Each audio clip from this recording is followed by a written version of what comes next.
A very good morning to all of you. Welcome you all in class 12 economics.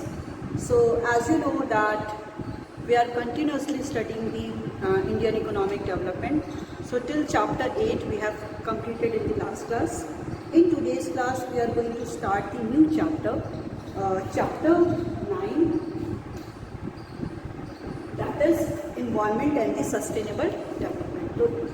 So this is the second last chapter of your Indian economics as well as your whole syllabus, right? So in this chapter we are going to discuss about the environment. So what is environment? The function of the environment. Next we will discuss the environmental crisis. What is environmental crisis?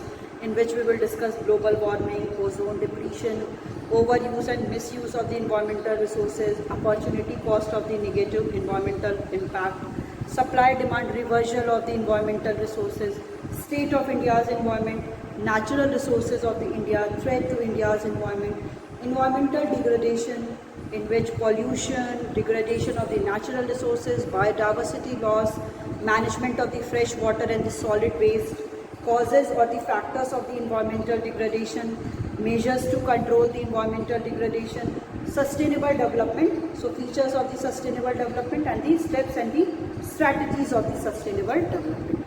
So all these topics we are going to discuss in this chapter. Okay, so let's start. So firstly starts with the what is the meaning of the environment. Okay? Meaning of environment.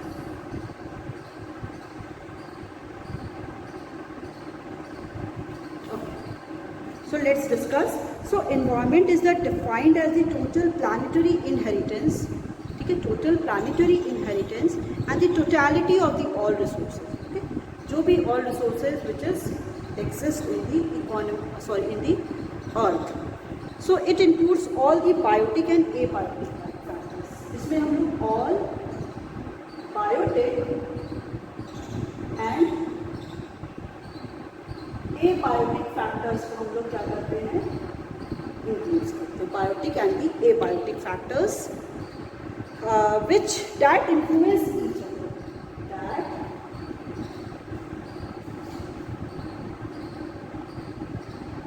influence,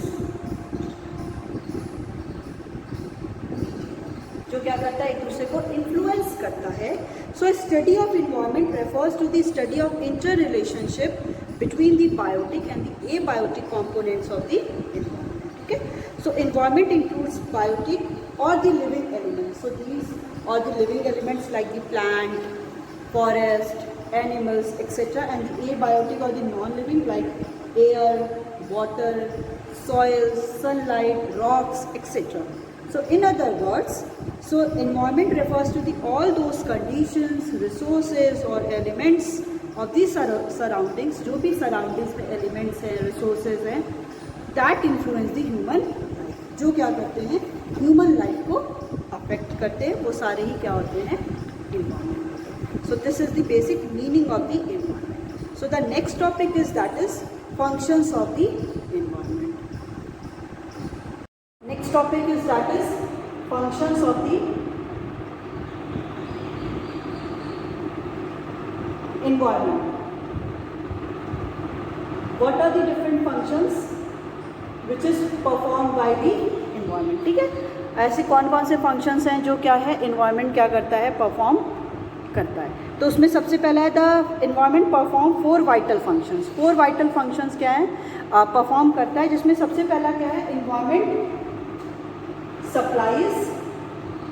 environment क्या supply करता है, environment supplies resources. ठीक है, जो environment है वहीं से हमें क्या मिलता है, रिसोर्सेज मिलते हैं. ठीक है, next one is environment assimilates waste. Assimilates means absorb. MILA, assimilates, absorbs. Third one is that is environment sustains life, and the last one is environment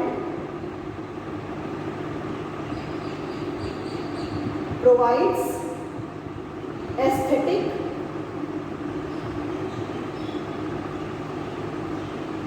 services. ठीक है, so functions of the environment में there are 4 functions of the environment. First one is environment क्या करता है, resources को supply करता है। Second one is environment assimilates the absorb, जो भी एब्जॉर्ब्स है उनको भी एब्जॉर्ब कर लेता है जो भी। ठीक है, and next one is that is environment sustains the life, life को सस्टेन करता है। And environment provide the aesthetic services, तो जो भी डिफरेंट फ्रेगनेंस के लिए हम लोग यूज़ करते हैं उसको भी प्रोवाइड करता है। So let's start with the first one, that is environment supplies resources. So environment supply resources which are strategic for the production. ठीक है, इन्वायरमेंट क्या करता है, रिसोर्सेज को प्रोवाइड करता है which are strategic for the production, जो production के लिए क्या है वो स्ट्रैटेजिक है, which is very required. So resources includes both renewable and the non renewable resources. ठीक है, रिसोर्सेज में हम लोग क्या क्या लेंगे, जो भी सारे रिन्यूएबल रिसोर्सेज हैं और जो भी नॉन रिन्यूएबल रिसोर्सेज हैं उनको हम सबको इंक्लूड करेंगे।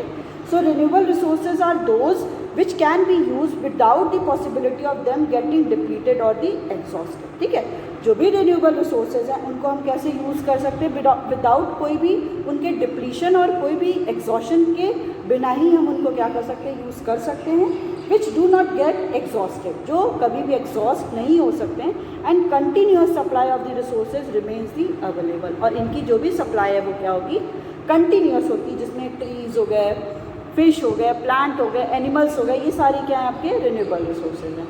Non renewable resources are those which get exhausted with the extraction and the use, कि अगर कंटिन्यूसली हम क्या करते हैं, इन सारे रिसोर्सेज का यूज़ करते हैं, वो क्या हो जाते हैं, एग्जॉस्ट और एंड हो जाते हैं। ठीक है, so these are the fossil fuels या ऑयल्स, ये सारे क्या अगर हम लोग इनका कंटिन्यूस यूज़ करते हैं तो ये एग्जॉस्ट और एंड हो जाते हैं।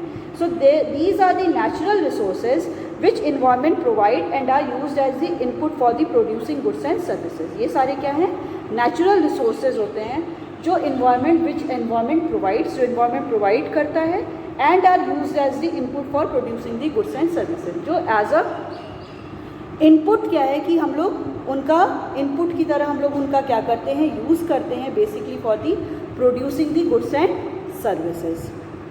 Next one is that is environment assimilates the absorb, assimilates the waste. जो भी इन्वायरमेंट है वो क्या करता है, जो भी वेस्ट मटेरियल है उनको क्या कर लेता है, वो एब्जॉर्ब कर लेता है। So we need to undertake production process to produce a commodity. ठीक है, हम लोग क्या करते हैं, प्रोड्यूसर्स क्या करते हैं, डिफरेंट प्रोडक्शन प्रोसेस करते हैं for the producing a commodity. So during the production process a lot of waste is generated. ठीक है, जब भी प्रोडक्शन होता है तो बहुत सारा वेस्ट क्या होता है, जनरेट होता है। So activities of the consumption also generate the waste.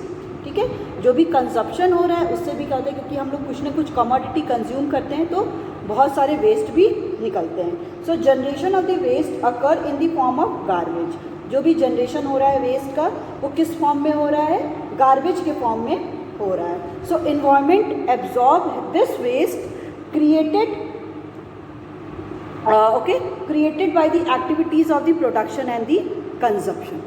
ठीक है, जो भी जनरेशन हो रहा है waste occur in the form of garbage के फॉर्म में, सो इन्वायरमेंट क्या करता है, ये सारे वेस्ट को एब्जॉर्ब कर लेता है, created by the activities of the production and the consumption. ठीक है, बहुत सारी प्रोडक्शन एंड कंजप्शन की एक्टिविटीज़ को करके। ठीक है, सो इन्वायरमेंट क्या करता है, जो भी वेस्ट है उसको असिमुलेट्स कर लेता है। Next one is that is generation of the waste occur environment sustains the life. Environment क्या करता है, लाइफ को सस्टेन करता है। So environment includes the basic elements which is required for the survival. ठीक है, इन्वायरमेंट में वो सारे एलिमेंट्स आते हैं जो सर्वाइवल के लिए नीड है। For example air, water, soil, sun etcetera. So presence of these elements correspond to sustenance of the human life. ठीक है, इन सारे का प्रेजेंस होना क्या है कि ह्यूमन लाइफ को वो सस्टेन करता है। So environment has the carrying capacity to sustain the life. तो इन्वायरमेंट के पास क्या है, एक कैरी करने की कैपेसिटी है जो लाइफ को वो सस्टेन करती है। Last one is that is environment provide the aesthetic services. So environment includes all those elements which improve the quality of the human life. ठीक है, इन्वायरमेंट में वो सारी एक्टिविटीज़ इंक्लूड्स होते हैं जो इम्प्रूव करती हैं ह्यूमन लाइफ को, इम्प्रूव करती हैं. So for example land, seas, ocean, rainfall, air, atmosphere, deserts, mountain etcetera, ये सारे क्या होते हैं जो इन्वायरमेंट को एक बहुत अच्छा क्रिएट ब्यूटीफुल बनाते हैं. So all these elements make our surrounding beautiful and refreshing. जिसे हम लोग देख के क्या होते हैं, रिफ्रेश होते हैं कि हाँ हमारे सराउंडिंग में ट्रीज़ हैं, माउंटेन्स हैं, ओशंस हैं, रेनफॉल्स हैं. सो ये सारी चीज़ें क्या आती है, इन्वायरमेंट को एस्थेटिक बनाती है, ब्यूटीफुल बनाती है. So human being would cherish and enjoy these surroundings. ठीक है, जो एज अ ह्यूमन बीइंग को क्या करते हैं हम लोग, चेरिश और इन्जॉय करते हैं इन सारी सराउंडिंग से, which will help in improving there quality of life. जिससे क्या है, क्वालिटी ऑफ लाइफ भी इम्प्रूव होती है. ठीक है, नेक्स्ट जो टॉपिक पढ़ने जा रहे हैं दैट इज इन्वायरमेंटल क्राइसिस. ठीक है, तो these all are the functions of the environment. Environment supplies resources, environment assimilates the waste, environment sustains life and environment provide aesthetic services. ठीक है, ये सारी जो भी ब्यूटीफुल रिफ्रेशिंग सर्विसेज है वो भी हमें इन्वायरमेंट क्या करता है, प्रोवाइड करता है. Next topic is that is environmental crisis.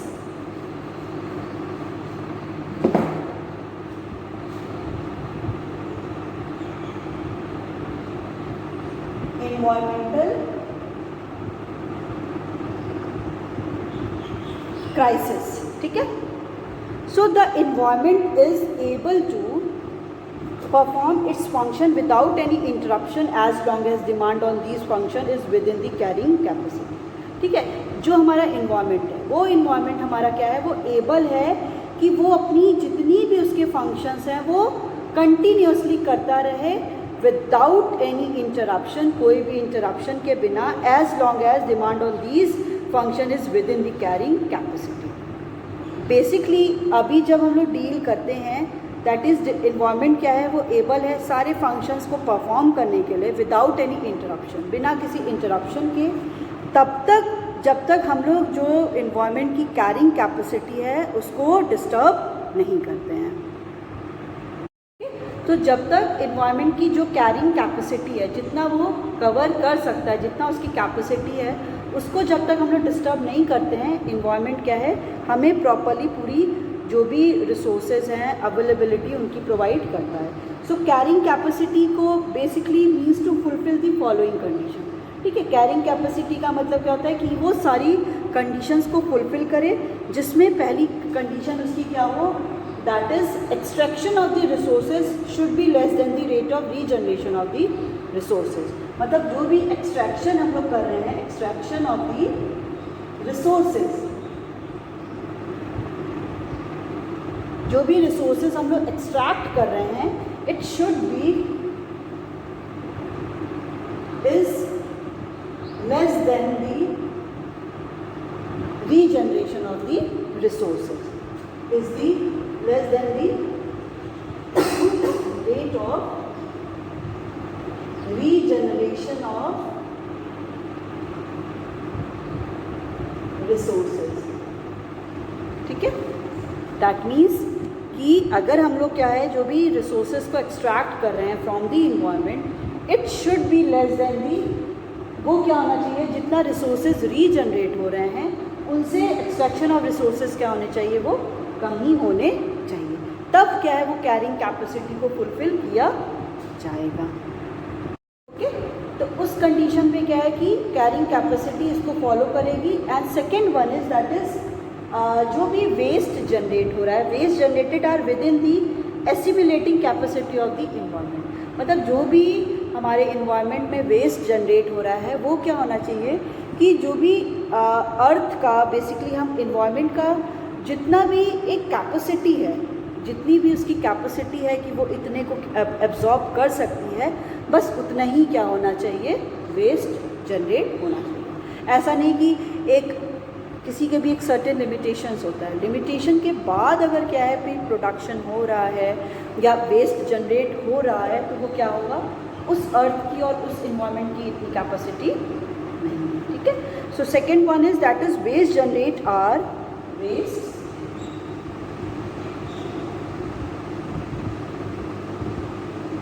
generates are within the within the assimilating capacity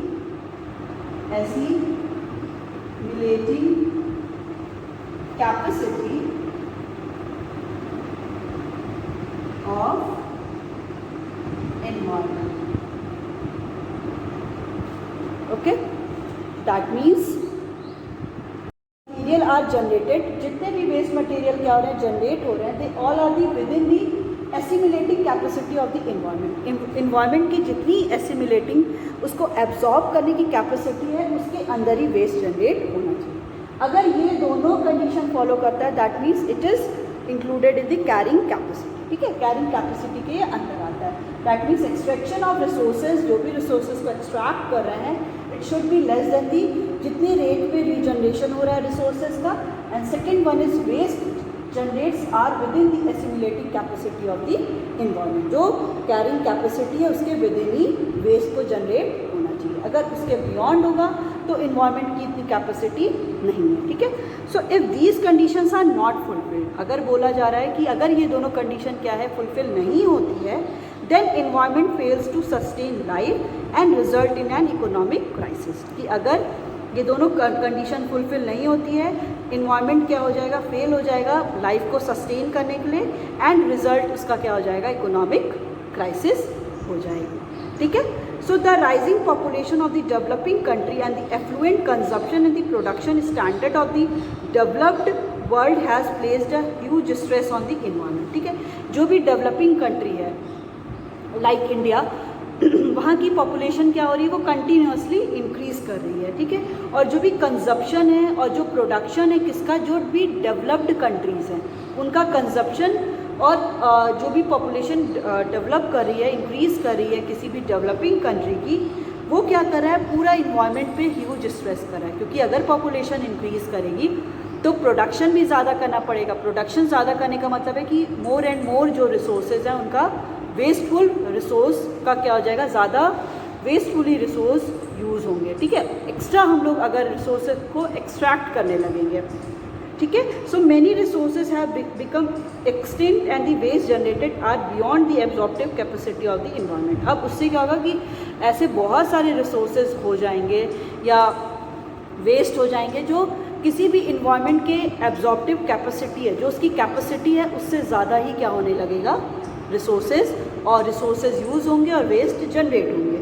so absorptive capacity क्या होता है, absorptive capacity means the ability of the environment, environment की ability to absorb the degradation, जो भी degradation, जो भी डिक्लाइनमेंट हो रहा है उसको एब्जॉर्ब करना without causing the environmental damage. Environment को डैमेज किए बिना जो भी आपका डिग्रेडेशन है उसको क्या कर लेना, एब्जॉर्ब कर लेना. This is called the absorptive capacity. तो मेन मोटिव हमको यही दिख रहा है कि जो भी हम कुछ भी रिसोर्सेज को यूज़ करें, it should be with in the capacity of the environment. जो इन्वायरमेंट की कैपेसिटी है उसके अंदर ही हम लोग काम करें.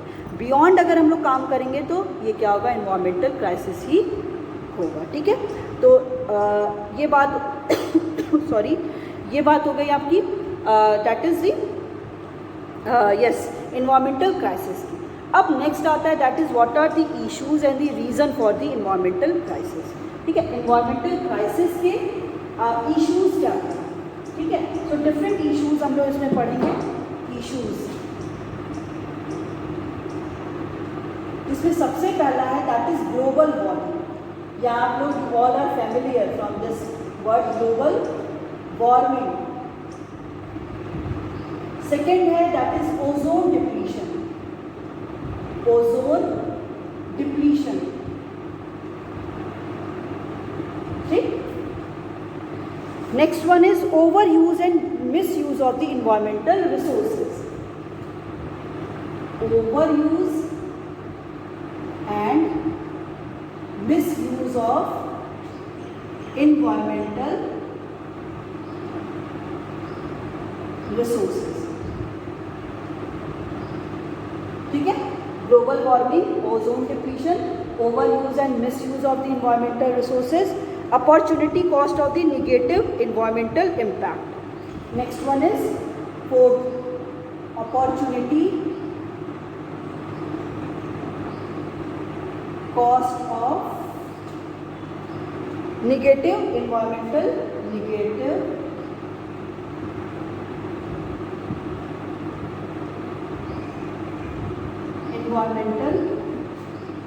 impacts. Last one is supply demand reversal of the environmental resources. Supply demand reversal of the environmental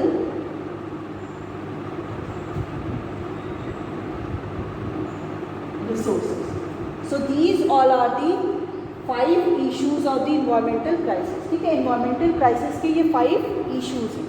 ठीक है, कि अगर कैरिंग कैपेसिटी के अंदर वेस्ट जनरेट हो रहा है या extraction of resources less than है आपका regeneration of the resources, so there will be no environmental crisis. But अगर हम लोग एक्सट्रैक्शन ज़्यादा कर रहे हैं या वेस्ट ज़्यादा जनरेट हो रहा है, एब्जॉर्प्टिव कैपेसिटी से भी ज़्यादा हो रहा है, उस केस में क्या होगा, इन्वायरमेंटल क्राइसिस होगा. अब इन्वायरमेंटल क्राइसिस की होने की वजह से क्या क्या होगा, क्या क्या उसके इश्यूज़ हैं और क्या उसके रीज़न है for the environmental crisis. So first one is that is global warming, उससे ग्लोबल वार्मिंग आएगा. And the second one is that is, अगर ये ऑब्जेक्टिव कैपेसिटी के अंदर ही हो जाएगा तो कोई भी इशू नहीं है. तो ग्लोबल वार्मिंग आप उसको बहुत अच्छे से पता है, अभी डिस्कस भी करते हैं. Ozone depletion, overuse and misuse of the environmental resources. जो भी इन्वायरमेंटल रिसोर्सेज हैं उनका हम लोग overuse as well as misuse कर रहे हैं. Next one is that is opportunity cost of the negative environmental impact. जो भी अपॉर्चुनिटी कॉस्ट है इन्वायरमेंटल इम्पैक्ट का, वो कंटिन्यूसली फॉल करता जाएगा. And supply demand reversal of the environmental resources. जो भी सप्लाई डिमांड रिवर्सल है, जो भी इन्वायरमेंटल रिसोर्सेज है. So first one is that is global warming. ठीक है, so global warming is a gradual increase in the average temperature of the earth lower atmosphere as a result of increase in the greenhouse gases since the industrial revolution. ठीक है, इसमें कह रहा है कि जो ग्लोबल वार्मिंग है वो क्या हो रहा है, वो ग्रेजुअली इंक्रीज हो रहा है. किस में इंक्रीज हो रहा है, जो एवरेज टेम्परेचर है अर्थ का, जो एवरेज टेम्परेचर है लोअर एटमॉस्फेयर का, वो कंटिन्यूसली इंक्रीज हो रहा है as a result of increase in the green house gases. जो भी ग्रीन हाउस गैसेज हैं उनकी वजह से. So it is cause by the man made. ये सारे ही क्या है, मैन मेड की वजह से हो रहा है. Increase in the CO2 and other green house gases. ठीक है, जो भी अदर ग्रीन हाउस गैसेज हैं जिसमें क्लोरोफ्लोरोकार्बन, CFC, ऑक्सीजन, ये सारे क्या है, उनकी जो क्वांटिटी है वो ज़्यादा, बहुत ज़्यादा, मीथेन, ये सारा क्या है, बहुत इंक्रीज हो रहा है. So it is cause by the, क्यों, basically the man made CO2 increase हो रहा है ग्रीन हाउस गैसेज की वजह से.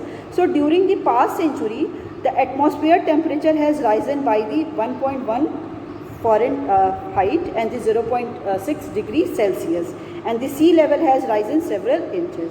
और जो sea level है वो several inches क्या हो गया है, rise कर गया है. ठीक है, so some of the effect of the global warming are, कुछ उसके effect क्या क्या हैं, melting of the polar ice. ठीक है, जो polar ice है वो क्या हो रहा है, melt हो रहा है. ठीक है, जो भी आइस है, क्योंकि ग्रीन हाउस जो भी ग्लोबल वार्मिंग की वजह से बहुत ज़्यादा टेम्परेचर हाई हो गया है, जिससे क्या हो रहा है कि आइस कंटिन्यूसली मेल्ट हो रहा है, जिससे क्या हो रहा है, वो सारे ही आके सी में मिल रहे हैं, जिससे सी लेवल भी क्या होता जा रहा है, इंक्रीज़ हो रहा है. कोस्टल एरियाज़ में फ्लड आ गया है. Disruption of the drinking water supply depending on the slow melt. ठीक है, ड्रिंकिंग वाटर में भी पूरा डिसरप्ट हो जा रहा है. एक्सटिंक्शन ऑफ द स्पीसीज़, जो स्पीसीज़ है ना, एनिमल्स या जो डिफरेंट टाइप, वो भी धीरे धीरे रिमूव होते जा रहे हैं, ख़त्म होते जा रहे हैं. फ्रीक्वेंट ट्रॉपिकल स्टॉर्म्स, ये सारे ट्रॉपिकल एरिया में स्टॉर्म्स भी आ रहे हैं. Increase in the incidence of the tropical diseases, जो भी ट्रॉपिकल डिजीज़ेज़ हैं वो भी बढ़ती जा रही हैं. सो इन 1997 a US conference on climate change was held in Kyoto, Japan. ठीक है, 1997 में क्या हुआ था, US कॉन्फ्रेंस हुआ था, कहाँ पे, जापान में. So it resulted in an international agreement, एक एग्रीमेंट हुआ था टू फाइंड ग्लोबल वार्मिंग को फाइट करने के लिए बाय रिड्यूसिंग द एमिशंस, जो भी एमिशंस हैं of the green house gases by the industrialised nation, जो भी इंडस्ट्रियलाइज्ड नेशन हैं. ठीक है, next one is that is ozone depletion. Ozone depletion मतलब reduction in the amount of ozone in the stratosphere. जो भी स्ट्रेटोस्फेयर में ओजोन है वो क्या हो रहा है, वो कंटिन्यूसली डिप्लीट होता जा रहा है. अगर वो डिप्लीट होता जाएगा तो जो भी डायरेक्टली सनलाइट है वो अर्थ पे आने लगेगी, जिससे अल्ट्रा वायलेट रेज हैं, लोगों को बहुत प्रॉब्लम्स होगी, जैसे स्किन की, कैंसर होगा, तो ये सारी क्या है, तो डिप्लीशन होता जा रहा है बिकॉज ऑफ दी वेस्ट जो है वो बहुत ज़्यादा जनरेट हो रहा है, ठीक है. So reduction in the amount of the ozone is very crucial global environment issue as ozone layer protect the earth from the ultra violet rays, क्योंकि जो ओजोन लेयर होती है वो क्या करती है, अर्थ को प्रोटेक्ट करती है from the ultra violet rays के through. So ozone depletion is the caused by the high level of the chlorine and bromine compound in the stratosphere, ठीक है. सो ओजोन डिप्लीशन क्या होगा, हाई लेवल ऑफ क्लोरीन और bromine compound होंगे in the stratosphere as a result of the ozone depletion. जैसे ही ozone depletion होगा, more ultra violet radiation reaches the earth and the harm the living organism, ठीक है. तो ultra violet rays जो directly अर्थ पे आएंगी और लिविंग ऑर्गेनिज्म को वो अफेक्ट करेंगी. So it causes skin cancer in the humans, affect adversely the aquatic organism, वो ऑर्गेनिज्म को क्या करेंगी, सीधे अफेक्ट करेंगी. Lower the growth of the terrestrial plants, जो भी प्लांट है उनको भी क्या करेंगी, अफेक्ट करेंगी. सो द मॉनिट्रियल प्रोटोकॉल हुआ था, it is designed to protect the ozone layer. ये बेसिकली किस लिए था, ओजोन लेयर को प्रोटेक्ट करने के लिए, by stressing ban on the use of the ozone depleting chemicals, ठीक है. जो भी जैसे हम लोग सुनते हैं कि प्लास्टिक का यूज़ क्या है वो कम करने को, क्योंकि ये सारे क्या हैं, they all are generating the too much pollution in the earth, ठीक है. So this one is the ozone depletion. Next one is that is overuse and the misuse of the environmental resources. So this is massive overuse and misuse of the environmental resources. So overuse of the environmental resources occurs when demand of the environmental resource is much more than the supply, ठीक है. तो जब demand जो भी resources का है वो ज़्यादा हो जाएगा as comparison to the supply, वो ओके. सो इन्वायरमेंटल क्राइसिस में क्या क्या है, that is global warming, ozone depletion, ये दोनों पढ़ दिया. Overuse and the misuse of the environmental resources, ठीक है. जो भी इन्वायरमेंटल रिसोर्सेज हैं उनका ओवर यूज और मिस यूज हो रहा है, ठीक है. Next one is that is opportunity cost of the negative environmental impact.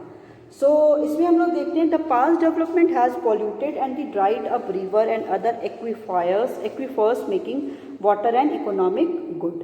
So the intensive and the extensive extraction of the resources has exhausted some of these environmental resources. We have to spend huge amount on technology, जिसमें हम लोग को technology spend करना है, research to explore the new resources, ठीक है.